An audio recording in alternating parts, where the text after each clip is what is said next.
What's up? Somebody asked me if I played black metal. Yes, I do. Not as often as death metal, but Necrochrist double S. Yep, Necrochrist double X. S. It's still on YouTube, but you got to get through some security checkpoints to listen to it. And it's really the first song. So I just skipped the first song, and I'm going to play the rest of the album. I've played this before. I feel like it needs to be played again because I was literally wanting to listen to it, and I was wanting to cut a vid, so fuck it, why not do both?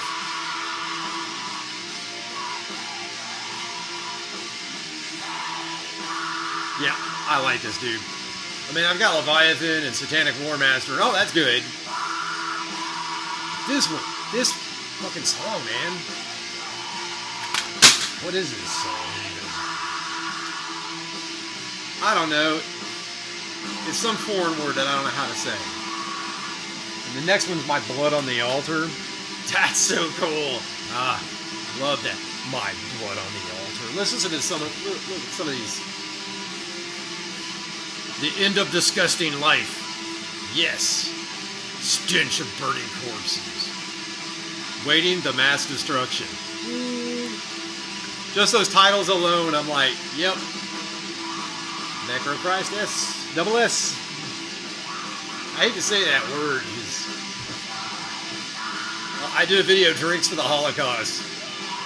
I put Holocaust in the title specifically to see what would happen. And somebody... It was my wife. She just got on her account and was like, you have this little thing at the bottom of your screen that talks about the Holocaust. I'm like, awesome. I got a history note. I'm excited that happened. I love just fucking with the algorithm. You know? That's why I titled the video Metalhead Reacts to a Metal Song. Like, I hate those fucking reaction videos. But every now and then you have to admit the thing is like just interesting enough to click on, but like only like one in a few. Reactions are always better when they're candid, you know, when it catches the person off guard. I had a few of those candid moments, you know, hanging around different people at shops where I was working, having a cassette tape player, blasting out stuff while I was working. People not even wanting to come talk to you because the music was on. I had another guy tell me, it's like, oh, I don't like all the cursing. Well, they're not cursing, I assure you. I don't have any music where they're blatantly cursing. He's like, don't tell me what I heard. It's like, bro, it's my music. I listen to it all the time, dude. You know, I have limits, you know.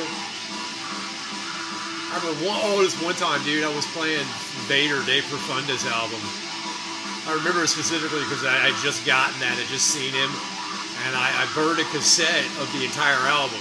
So I couldn't take the CD, I only had a tape player. So I took the CD, burned a cassette, and I took the cassette and put it in my car. At work, I would open up the trunk and pull out a folding chair and my food, and would turn the car on, or just clicking on the first one so the radio would come on. And I had big speakers back there mounted in there, so it was a nice, not a huge system, but it was good. Like you could hear music clearly from a ways away. And I would just open up the trunk and eat my lunch and shit in my little folding chair, blasting that album. One of my coworkers, you know, this Hispanic dude, he's from Venezuela or whatever. You know, he came out and just was chilling with me, and he was just like sat down. I had another chair. I pulled it out. Hey man, take a seat, dude. What's up? And he was like, just like freaking out. The drums freaked him out. It was so fucking cool. So yeah, reaction vids need to be, man, they need to be not generic, but like candid. Like really someone's first experience. And I always love someone's first experience with metal. I had a club brother. I played Devourment. Not Molesting the Decapitated. Because that was one I had. I did Molesting the Decapitated 138. Which is the same album, just one extra track. And I have it. Dog owns it, of course. So yeah, that guy at the club, he listened to that whole album straight through twice. Because that's how long the trip was to get where we were going. That's let it spin a second time, and he just got at the second one. He was kind of digging it. There were definitely songs that got him going. Title track mainly, but yeah. Anyways, I was gonna read comments.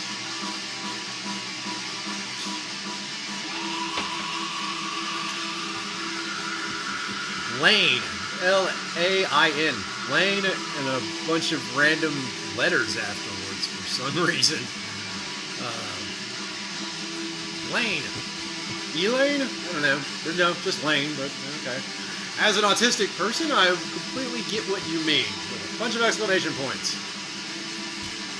Yeah, dude. Oh, that reminds me, Lane. I had a cop stop me one time, and I was like highly caffeinated and wired because I had a really long day, and it had turned into some stuff I had to do that evening, and it was like it was not work related. It was post work, and it was club related.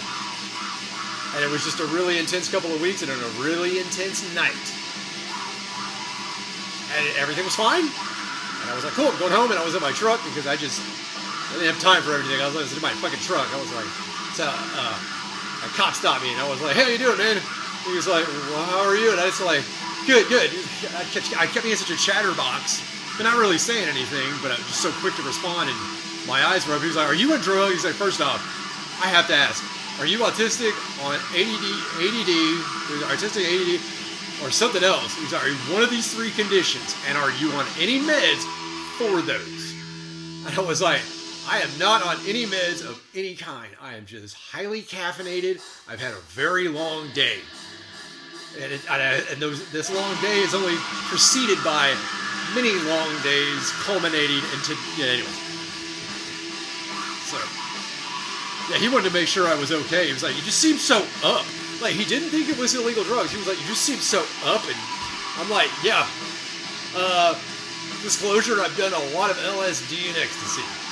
Sometimes at the same time. Yeah, that's a way to fry out your nerve endings, let me tell you. What will it do to you? I'm Exhibit A. Exhibit B is catatonic. You much prefer this one, don't you? Anyways, normies have all these rules and stuff that's like, hide what you really mean behind weird words. That's so poetic. Hide what you really mean behind weird words. That should be made. This beginnings of poetry right there, Lane. You should work on phrases like that and make a haiku or something. Yeah, Lane, seriously, make a haiku out of this shit. It's fucking brilliant. Brilliant. Sometimes just not knowing how to say something makes something almost artistic in your way of explaining it. Because it's like from the outside looking in. Lane, I think I feel you. I think you feel like you're outside looking in on people. And for the most part, you are, but for the most part, you're not. How is it both? It just is. One, they're probably older than you. And for many years of your life, that's going to be the case. If you're under 30, most people are going to be older than you. If you're over 30, most everybody you know is your age. And then when you're like 40 and then just keep ticking upwards, that number starts dropping of people you know your own age. Anyways, well, there's not as many young people. Well, the reason why you feel that way is there's not as many young people as there is middle-aged people. Middle-aged people are the middle-aged for a reason. There's the most of them at any given time. It's in the mid to late 30s. As it is right now, it's like 35 to 36 right now. So if you're under 30 or 25 and then dropping sharply after that point, yeah, you are in a big out group. Most people you know are fucking older than you. But that's the territory. And you just kind of have to judge those older people as they treat you. You know, I take people as they come. People sometimes, if you give them enough rope, they'll hang themselves. If you let them have the floor, they'll hang themselves. And remember, anybody younger than me, if y'all don't know this, because you're at least my age, you already fucking know. But if you're under 30, you may not know this. If you're under 20, don't know this. Trust your gut. If this vibe ain't feeling right, something's not right. It's a little too convenient that all these situations just happen. It's a little too convenient. because it is. If something is too good to be true, it is. There's always a catch, there's always a consequence, there's always a price to pay. And if you're in the out group, you're guarded, so to prevent yourself from getting in that situation. So that's why we are. And really, what you want to do is kind of like aim yourself to where it's less off-putting. You kind of blend in better. Yeah, blend in better. That's my best advice. Fake it till you make it. Blend in, and then on a long enough timeline, you start seeing things and understanding things. Those are the universal truths. It's like you know that one thing leads to another. You know what this road, where this road goes, you've seen it. You've been around long enough to see it. Anyways, moving on. Hide what you mean behind really weird words. And stuff, which makes them secretly hate you and extremely reactive to things that don't fit their little box of normalcy. It makes communication impossible and making friends hard. 100%. I am in my mid-40s, and I'm here to tell you that's still true today, in my mid-40s. If you're a young person, go at these things. The rest of us are, too. You are literally not alone. So, that should bring you closer to a lot of people, but not everybody. You can only please some of the people, some of the time. That's an inherent truth. You can only please some of the people, some of the time. I think there's a way we should behave in public, like at a store, or any marketplace, or any area where there's a lot of people you don't know and they don't live in your area.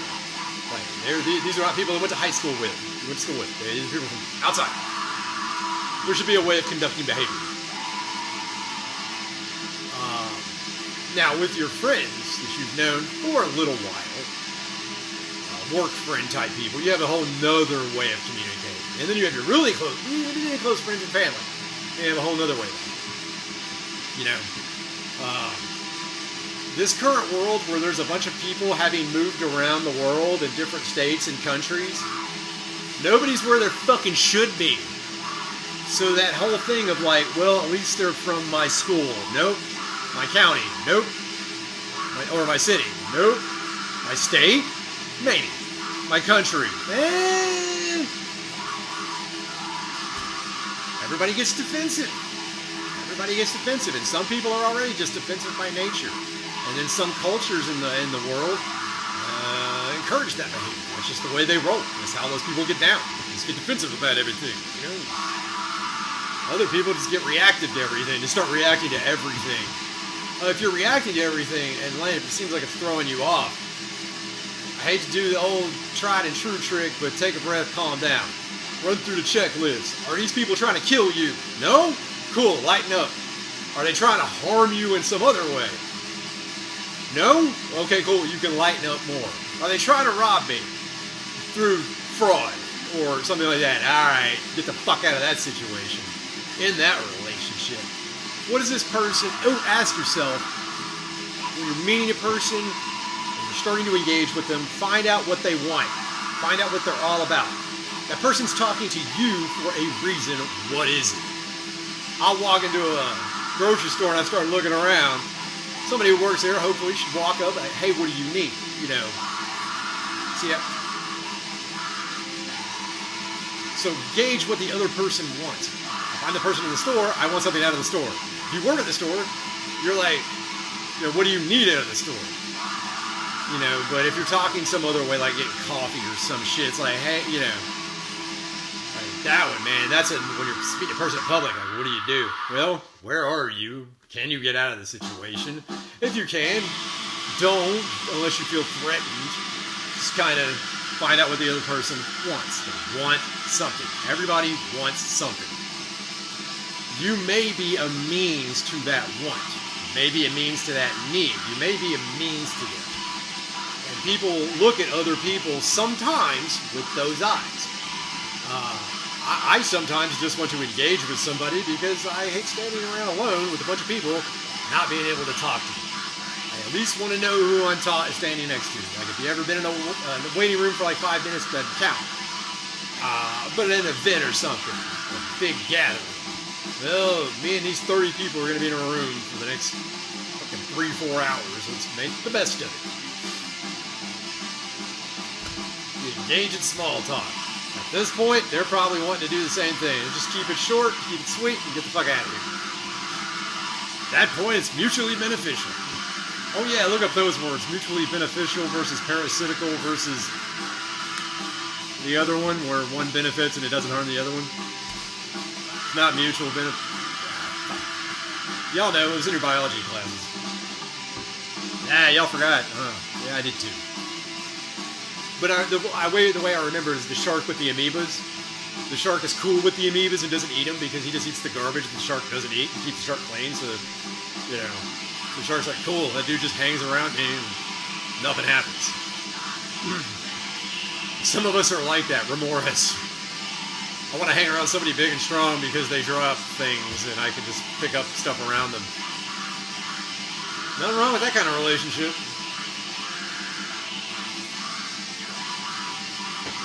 Watch out for the parasitical ones. Parasitical and toxic relationships, whether they're intimate or not. Ooh, the intimate ones. Intimate shit always hits the hardest. Like your friend do something, that's one thing. Your significant other does it, it's like a whole different ball game. Sometimes it was shit you didn't think would ever bother you, and then one day it does, and you're like, God damn, I hate that. But no, don't lose your shit. Just be like, I hate that I hate this situation. That's how I do it. Damn it, I don't like this situation. Makes me have to have feelings and think about it and get out of it. Ugh. But if you've ever been in really intense situations, kind of turns that down, Lane. You know what I mean? Damn, I turned this into a 20-minute conversation with just this one comment here. I'm going to blame the edibles for that one. And the Necrochrist SS. Can we do this one in 3 minutes?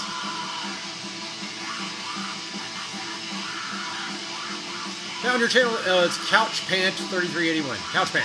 Found your channel at work the other day. Now I'm on the hook. I'm hooked. You're hooked. Good. One time my buddy Roman was messing around with a big box fireworks that shoots out sprinkler style. Yeah, I know the flary kinds. Yeah.